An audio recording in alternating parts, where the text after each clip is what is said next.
नमस्कार, मैं रिया पांडे आप सभी का बहुत बहुत स्वागत करती हूँ प्राइड इंडिया न्यूज चैनल में। तो चलिए शुरुआत करते हैं कुछ ताज़ा तरीन बड़ी खबरों से। कल्याणपुर विधानसभा क्षेत्र के कल्याणपुर प्रखंड के सिसवा खरार पंचायत में लगातार बारिश होने के कारण बाढ़ का खतरा मंडराने लगा है, जिसको लेकर ग्रामीणों की परेशानी बढ़ती जा रही है। लगातार बारिश होने के कारण किसानों की फसल पूरी तरह से नष्ट हो गए। कुछ दिन पहले किसानों ने धान का फसल उठा लिया था, लेकिन लगातार बारिश होने की वजह से बाढ़ आ गई है और बाढ़ के कारण किसानों की फसल नष्ट हो गई है, जिसको लेकर किसान काफ़ी ज़्यादा चिंतित हैं। लेकिन सबसे बड़ी चिंता का विषय यह है कि बढ़ती बाढ़ का पानी लोगों के घर में जाकर घुस चुका है। लोगों का रहना मुश्किल हो गया है, लेकिन अभी तक सरकार की तरफ से स्थानीय कल्याणपुर सीओ एवं वीडियो की तरफ से किसी भी प्रकार की सहायता ग्रामीणों के लिए नहीं दी गई है, जिसको लेकर ग्रामीणों में अंदर काफ़ी आक्रोश है। ग्रामीणों ने नारेबाजी करते हुए कहा, यदि सरकार इससे बढ़ते महामारी बढ़ते बाढ़ के खतरा में हम मदद नहीं करती तो हम किसान लोग आत्महत्या करने को मजबूर हैं। पूर्व पंचायत समिति सदस्य राम नरेश राय ने कहा कि बढ़ती बाढ़ का पानी किसानों के लिए सबसे बड़ा खतरा है और ऐसी परिस्थिति में सरकार से मांग करता हूं कि जितना फसल नष्ट हुआ है उसका मुआवजा सरकार दे, अन्यथा किसान आत्महत्या करने को मजबूर है। मुख्य रूप से सुबोध यादव, उमेश यादव, मनकेश्वर यादव, राजेश सिंह, नगीना राय, मुन्ना राम, राज किशोर यादव, बुधन राय एवं सभी ग्रामीण उपस्थित रहे और उनकी एक ही मांग है कि जितने भी फसल नष्ट हुए हैं उसके लिए सरकार उन्हें मुआवजा दे, नहीं तो यहाँ के किसान आत्महत्या करने के लिए मजबूर होंगे। डॉक्टर सत्येंद्र सहवाग की विशेष रिपोर्ट कल्याणपुर से। हम आपको सबसे पहले तस्वीरों में हम बताना चाहते हैं, आज हम जिस जगह खड़े हैं ये कल्याणपुर विधानसभा क्षेत्र के कल्याणपुर प्रखंड का सिसवा खड़ार पंचायत है और ये सिसवा खड़ार पंचायत का यह वार्ड नंबर जो है 14 और 15 दोनों पड़ता है। जिस जगह हम तस्वीरों में खड़े हैं आप देख सकते हैं, कैमरामैन थोड़ा सा दिखाया जाए तस्वीरों में एक प्रकार से, चारों तरफ से यहाँ किसान वर्ग के लोग हमारे बीच उपस्थित हैं। हम यहाँ के तमाम किसानों से हम बात करने का प्रयास करेंगे और जानने का यह प्रयास करें कि आज इतनी लगातार बारिश हो रही है, बिहार के कोने कोने में लगातार बारिश हो रही है, जिस बारिश का नतीजा क्या है कि किसानों का फसल जो है पूरी तरह से समाप्त हो चुका है, उनका फसल जो है पूरी तरह से बर्बाद हो चुका है और बाढ़ की कहर को, बरसात की कहर को लेकर, बढ़ती पानी की समस्या को लेकर फसल पूरी तरह से बह गया है और ये किसानों के लिए एक सबसे बड़ा चिंता का विषय है।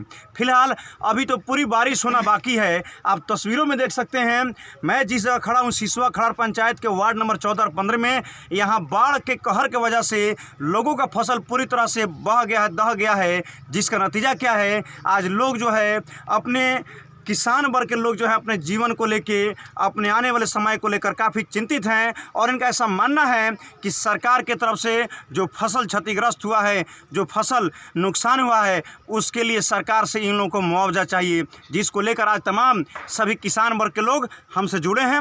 हम उनसे बात करेंगे और जानने का प्रयास करें आपकी समस्या क्या है। फिलहाल सबसे पहले बात बता देना चाहते हैं, अभी कुछ दिन बाद बिहार विधानसभा चुनाव होने हैं। सरकार जो है चुनाव की तैयारी कर रही है, लेकिन इन किसानों के आंसू को कौन पूछेगा जो अपने बड़ी मेहनत के साथ फसल उगाने का काम किया था। लेकिन ये महामारी जो है, ये कोरोना महामारी एक तरफ से चल रहा है और दूसरी तरफ बरसात की महामारी चल रही है, जहां बाढ़ आने से किसानों का फसल पूरी तरह से बर्बाद हो चुका है। उन किसानों के आंखों का आंसू कौन पूछेगा, उन किसानों का हाल कौन जानेगा। ये भारत एक कृषि प्रधान देश है, भारत में 75% आबादी जो है कृषि पर निर्भर है, लेकिन आज उस किसानों का हाल जो है बेहाल है, आज इसको जानने वाला कोई नहीं है। मैं खुद यहाँ स्पॉट पर पहुँचा और लोगों से जाना, लोगों ने बताने का काम किया कि ये बिल्कुल पूरी तरह से असहाय हो चुके हैं और इन्हें सरकार की मदद की ज़रूरत है। साथ ही साथ सरकार के जो प्रशासन है, चाहे वो बीडीओ हो चाहे सीओ हो, बिल्कुल पूरी तरह से लापरवाह है और अभी तक इस बढ़ते पानी का कहर, इस बाढ़ के इलाके में सरकार की तरफ से अभी तक किसी प्रकार का लोगों को सहायता नहीं पहुंचाया गया है, जो एक किसानों के लिए चिंता का विषय है। तस्वीरों में कैमरा पर ये दिखाया जाए, आप लोग हट जाइए इधर से, कैमरामैन हमारे साथ आप आगे आइए। आप देख सकते हैं तस्वीरों में कैमरामैन दिखाया जाए, पानी का रफ्तार देख सकते हैं कितना तेज़ गति से बह रहा है। पानी का रफ्तार देख सकते हैं कितना तेज़ गति से बह रहा है। ज़रा सोच लीजिए, इसी तरह से लगातार यदि 2 महीने तक पानी बढ़ता रह जाएगा तो उन गरीबों का आंसू कौन पूछेगा, उन किसानों का हाल कौन जानेगा। ये सबसे बड़ा चिंता का विषय है। साथ ही साथ इस पुलिये को आप देख सकते हैं जहां पानी जो है कितना तेज़ गति से बह रहा है। ये आज ही नहीं बल्कि लगातार यहाँ जिस गांव में हम खड़े हैं ये लगातार 3 से 4 महीना इसी स्थिति में होगा। तो शायद सोच लीजिए, जो किसान खेती बाड़ी पर निर्भर है, जो अपनी ज़िंदगी इसी फसल से काटना चाहता है, उसकी जीवन कैसे कटेगी, ये सबसे बड़ा चिंता का विषय है।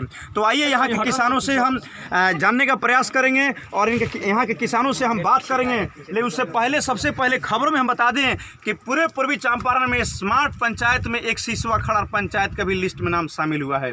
पूरे पूर्वी चंपारण से 10 स्मार्ट पंचायत का चुनाव हुआ है, जिसमें एक सिसवा खड़ार पंचायत भी आता है। तो आज स्मार्ट पंचायत जो सरकार चुनने काम किया है, उस स्मार्ट पंचायत की परिभाषा यहाँ के लोग से जानेंगे। सबसे पहले आप अपना नाम बताइए। हमारा नाम हुआ कागज के हिसाब से राजेश कुमार सिंह, इस तरह राजू सिंह के नाम से जाना। राजू सिंह जी, ये बताइए कि जो बाढ़ जो आया है आपके क्षेत्र में, इससे क्या क्या दिक्कत हो रहा है? बहुत सारी दिक्कत है लोग को आने जाने में, माल जाल, यहाँ की सारी फसलें जितने हम लोग किसान लोग हैं सो फसल पर आधारित है, वो सब तबाह हो गया है। एक बार हमने रोपनी कराया, वो भी दह गया, फिर कल परसों दोबारा है सो रोपनी कराया, उसमें जो जिसका जैसा खेती था उस हिसाब से उसमें पैसा लगा, फिर रात में बारिश हुआ सब। तो आप सरकार से क्या चाहते हैं? हम क्या चाहते हैं, हम लोग को नुकसान मिलना चाहिए। उसके बाद मैं सचिव ब्लॉक के सीओ साहब से भी आग्रह करेंगे, जो कुशल किसान है जिनको एलपीसी की आवश्यकता है, उसमें थोड़ा लचीला लाया जाए ताकि आसानी से एलपीसी बन जाए और सभी किसानों का फसल बीमा मिल जाए। उसके बाद विशेष जो पैकेज की जो घोषणा होगी सरकार की, वो भी सहूलियत से मिले। इसके लिए हम लोग सभी आदमी एकत्रित हुए हैं। हमको विधायक जी से भी बात हुई थी तो उन्होंने बोला कि नहीं, सर्वे का काम चल रहा है। अब आगे क्या है नहीं है, अभी सीओ साहब बताएंगे, बीडीओ साहब बताएंगे। हमारे साथ और भी लोग हम उनसे बात करेंगे। ये बताइए, अपना नाम बताइए। जवाहिर राय जी, ये बताइए कि ये जो बाढ़ जो आपके क्षेत्र में आया है, जिससे आपका पूरा फसल जो है बर्बाद हो चुका है, इसके बारे में आप क्या कहना चाहेंगे? हम चाहना है सब कुछ हमारे जो बर्बाद हो गया हमको सरकार देना चाहिए, उसको फसल को मुआवजा चाहते हैं। हाँ। ये बाढ़ कब से आया यहाँ? बाढ़ तो हो गया 2 महीना, पूरा जो खेती था वो समाप्त हो चुका है। समाप्त हो गया। इसको सरकार के खाते में अपने सीओ से इस पर बातचीत किया था? बातचीत तो हम नहीं किए हैं। आइए हमारे साथ और भी किसान हैं, हम उनसे जानेंगे किसानों की हाल। सबसे पहले आप अपना नाम बताइए। हमारे साथ हरेंद्र राय जी हैं। ये बताइए हरेंद्र राय जी, फसल जो नष्ट हुआ है बाढ़ में जो दह गया, इसे कैसे आपकी ज़िंदगी आने वाले समय में चलेगी? चला था दूसर के बाढ़ आ गया, ज़्यादा पानी, धान रोपा सब दह गया, खत्म हो गया। आप ये बताइए लगभग कितना आपका फसल नष्ट हुआ है? कितने बीघा इसमें धान की खेती हुई थी जो पूरी तरह से नुकसान हो चुका है? पास तो जितना कर दिए उतना ही दह गया, इसमें बचा कुछ नहीं है। लगभग कितना, एक आंकड़ा बताया जाए कितना दहा है? और 2-4 बीघा तो हमने किया था, इसके बाद में जो जितना किया वो सब नष्ट हो गया। यहाँ लोगों का ऐसा स्पष्ट मानना है कि पूरे किसानों की फसल जो है लगभग यहाँ सिसवा खड़ार में 10 बीघा से ऊपर जो है फसल जो है नष्ट हुआ है और लोग जो है काफ़ी परेशान हैं। लोगों के लिए आज के समय में अपने फसल के अलावा दूसरा कोई विकल्प नहीं है, पूरी तरह से परेशान हैं। हमारे साथ एक और किसान हमारे बीच हैं। सबसे पहले आप अपना नाम बताइए। नगीना राय जी, ये बताइए क्या क्या दिक्कत हो रहा है जो बाढ़ आने से क्षेत्र में जो बाढ़ आया है? जैसे फसल नष्ट हो गया है और रहने में कोई समस्या हो रही है, घर में पानी भी घुस गया है।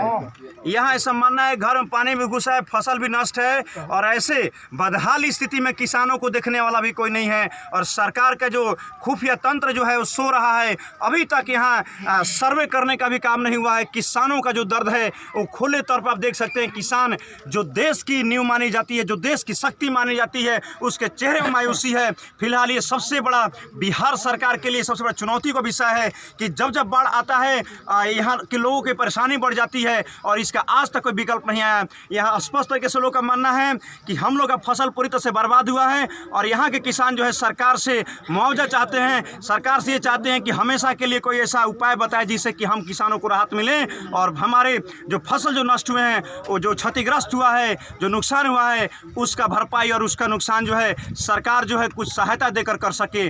कैमरामैन अनिल के साथ सिसवा खड़ार पंचायत से सत्येंद्र सहवाग की रिपोर्ट, प्राइड इंडिया न्यूज़। देखते रहिए हर खबर आपके साथ।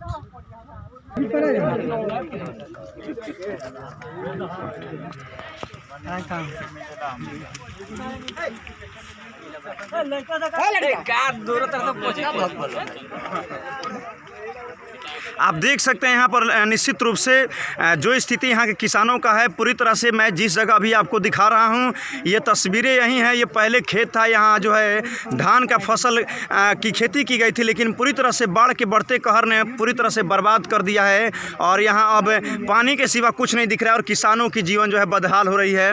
आप निश्चित रूप से बहुत बड़ी परेशानी है क्षेत्रवासियों के लिए और इन लोगों का मानना है कि सरकार के तरफ से मुआवजा चाहिए, जिससे कि इतनी बड़ी नुकसान है, अन्यथा किसान जो है आत्महत्या करने को मजबूर है।